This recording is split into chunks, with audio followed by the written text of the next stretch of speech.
How's it going? Thralls Metal here again. Necrotic Nick. Jammin John. And we're here to review Vltimas, Something Wicked Marches In. This is a supergroup formed with David Vincent, formerly of Morbid Angel, Flo Monnier from Cryptopsy, and Blasphemer, formerly of Mayhem.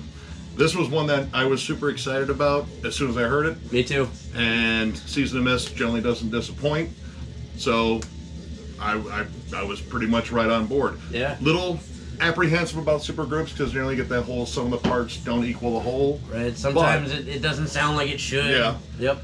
But it's always worth a listen, so we went and listened to it. Yep.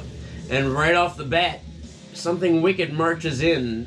That's very well fitting for this album. Immediately you're just slammed in the face with a death metal kind of black metal tone, very dissonant.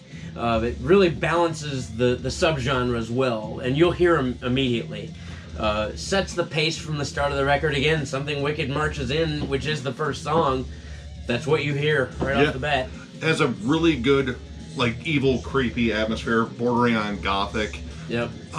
Blasphemer absolutely kills it on guitars. These are super memorable. I think this entire album is super guitar driven. Yes. And that isn't any disrespect to the other guys. They did a great job as well, but holy shit, he is the star on this album in my opinion.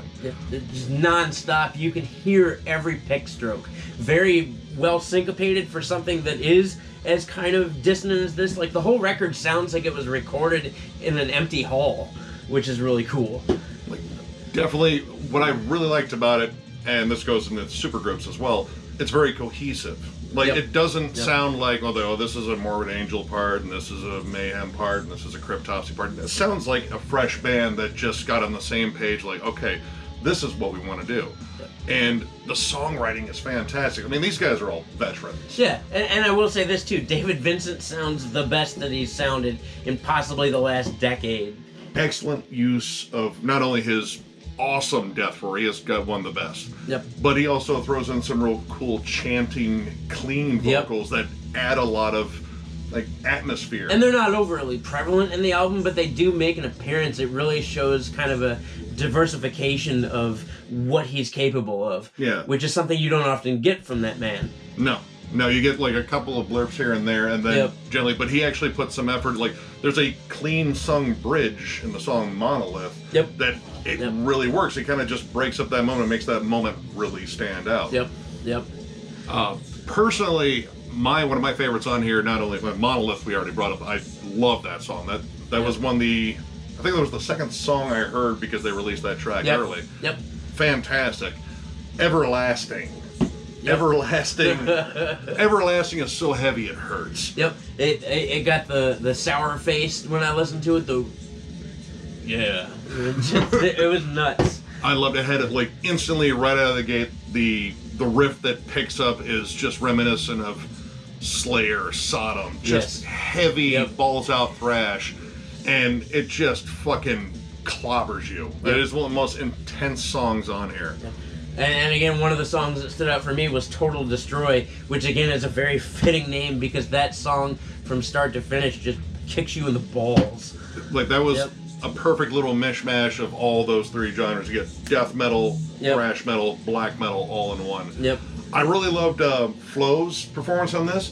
Definitely different from anything you hear on Cryptopsy. Generally, he's very off-time jazz fills and just crazy. He's insane to watch drum.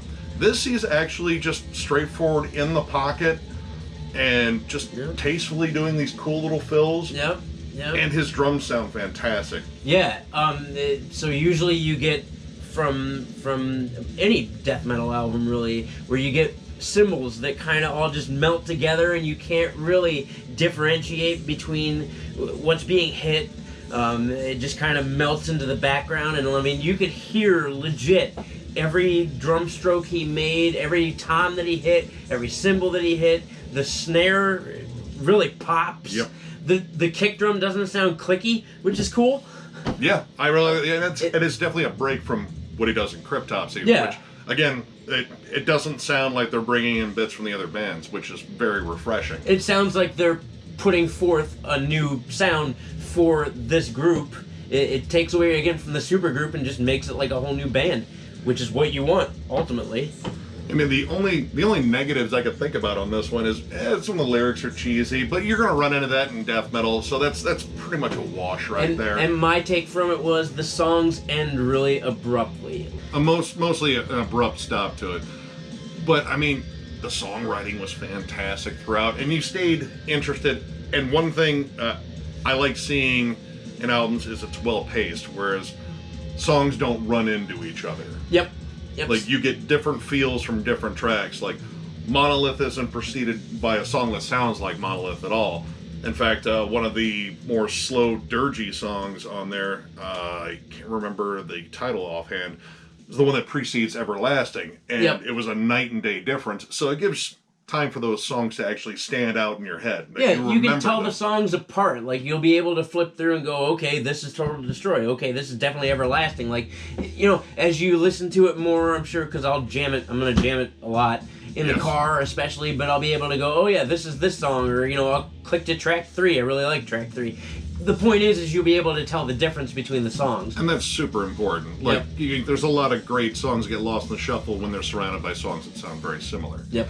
Now, as for a rating, I'm going to give it 4.5 stars. I think it is an excellent album. I don't think it's perfect. I'm trying to save my 5-star ratings. I don't want to fucking just shoot one out this early on in the year. It's still pretty early, but this is an incredible release. Definitely go get it. Jam it. It's amazing. For me, look, what it comes out tomorrow. Tomorrow's the 29th of March, so almost 4 years, or almost 4 months into the year. I'm gonna go ahead and give it a 5, because the fact that there are abrupt endings to songs and some cheesy lyrics, that for me doesn't take away from the overall badass the album was, and how just I loved every track. I couldn't wait to hear what came next. It was music to my ears. It's a 5, dude. Fuck it. I mean, there's a good chance it's going to make my year-end list, but that isn't it. You know, we're not even there yet. We're not even there yet. So, you know, but there's a good chance. If you like what you saw, please hit subscribe and like. We'll definitely keep this stuff coming for sure. Please tell us, you know, what you like and what you don't like, and if you have any suggestions for us and things we should do that you want to see, we'll definitely review them, because we love listening to albums. So. Definitely. Thank you very much, guys. Take care.